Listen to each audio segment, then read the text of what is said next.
And a handoff to Cobb. Hit hard and dropped behind the line. Robert Haynes came bursting through the right side of the Minnesota offensive line, and he rocked Cobb's world. Here's Leitner, back to pass. Sets up, throws over the middle, short pass, knocked away and nearly intercepted.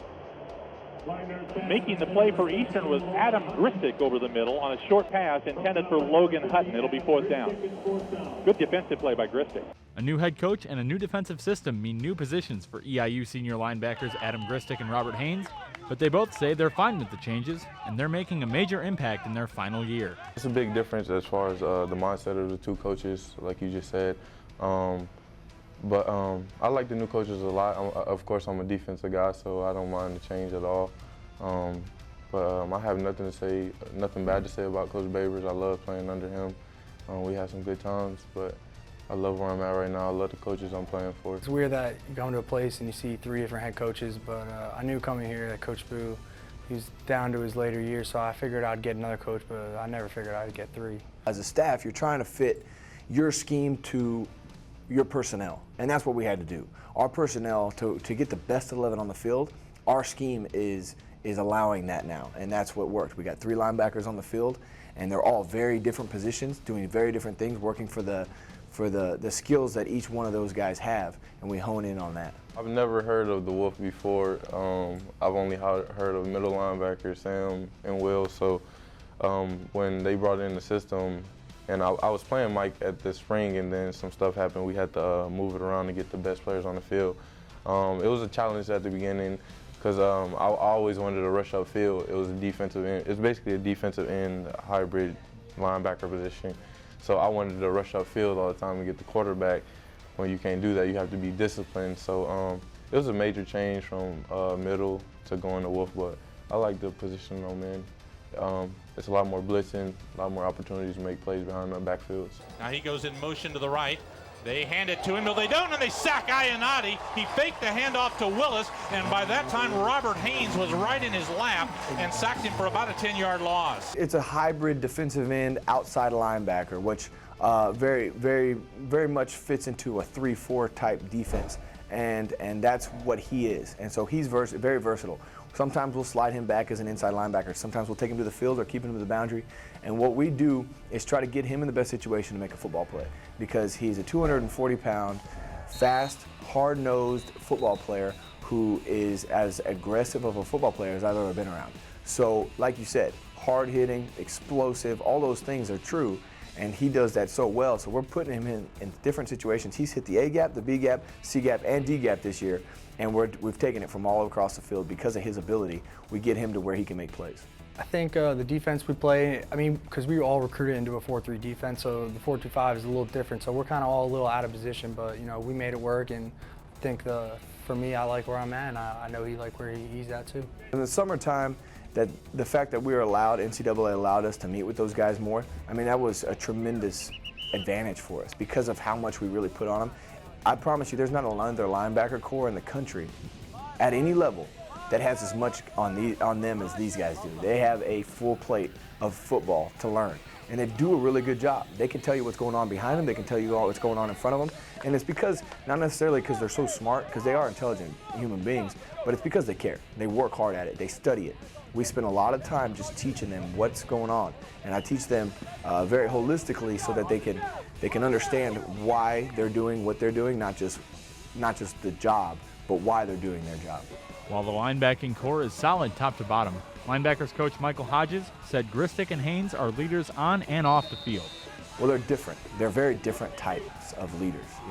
One of them, Rob is a little bit quieter, lead by example. Grizz will also lead by example, but he'll also speak up.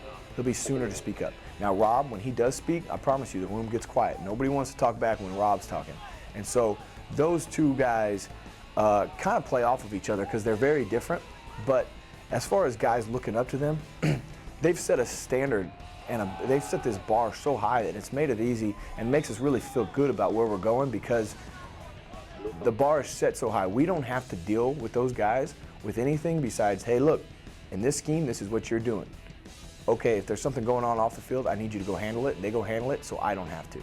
So they've really, it's their team. When I showed up here and I told them, I got in the linebacker room, I said, look, it's your identity. Whatever you guys want, we'll roll with. I don't want to have to run this room. I want to teach and let you guys play.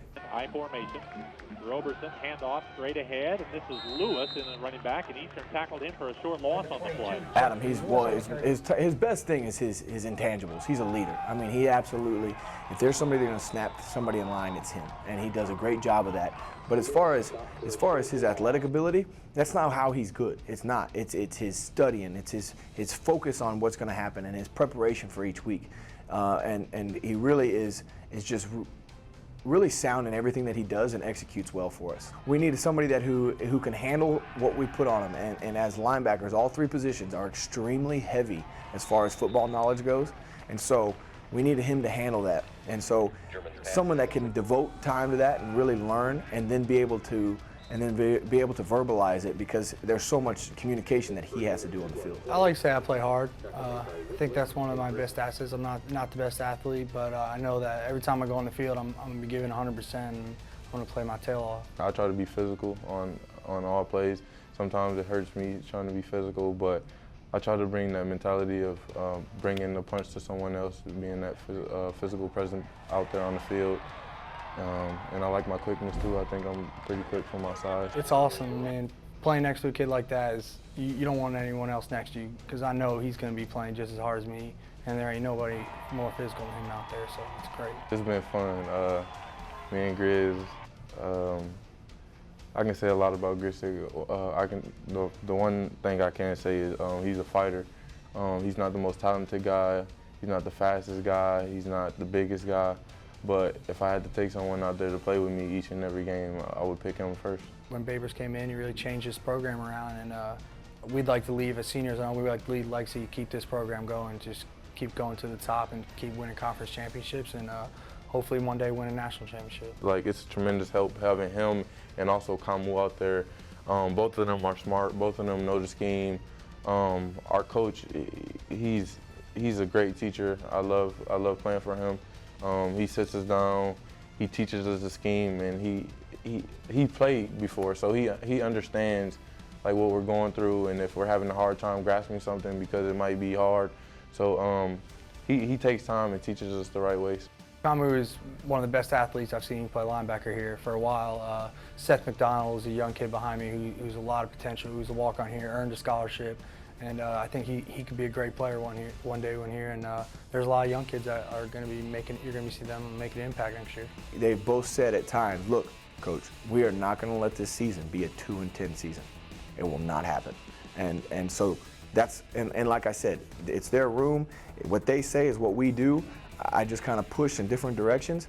And it was their identity to say, look, our legacy is that we're going to figure out whatever issues that we had, and we're going to win out. And so that's our goal, and I hope to keep winning and play in January. Reporting for Panther Sports Talk, I'm Brad Kupiak.